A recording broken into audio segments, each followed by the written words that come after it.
ইলিশ মাছের মাথা দিয়ে বাঁধাকপির ঘন্ট কখনো এইভাবে ঘরে গরম ভাতে খেয়ে দেখো, অসাধারণ লাগে খেতে।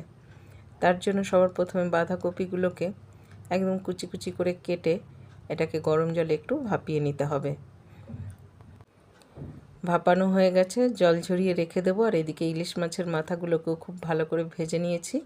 আর ফোড়নে দিয়েছি জিরে আর শুকনো লঙ্কা আর কিছু কাঁচা লঙ্কা। ফোড়ন থেকে বেশ সুন্দর গন্ধ বেরোলে ভাপানো বাঁধাকপিগুলোকে দিয়ে দেব। আর এখানে দিয়েছি হলুদ আর স্বাদ অনুযায়ী নুন। এখন সব কিছুর সঙ্গে খুব ভালো করে মিশিয়ে নিতে হবে।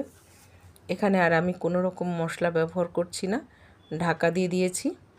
ঢাকা দিয়ে দিলে খুব তাড়াতাড়ি ইলিশ মাছের মাথাটাও সফট হয়ে যাবে আর বাঁধাকপিটাও। সব কিছু ঢাকা দিয়ে কিছুক্ষণ রান্না করেছি। দেখো ইলিশ মাছের মাথাটা কিন্তু যথেষ্ট সফট হয়ে গেছে।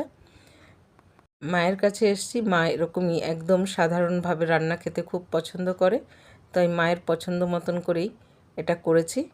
আর ভাজা হয়ে গেলে এখানে একটু চালের পাউডার আমি সামান্য জলে গুলে সেটা ব্যবহার করেছি। তাহলে কি হয়, এই বাঁধাকপিটা না খেতে খুব ভালো লাগে, বেশ একটা মাখো মাখো ভাব হয়, খুব সুন্দর লাগে। বাঁধাকপি পুরো ভাজা হয়ে যাওয়ার পরেই ব্যবহার করতে হবে।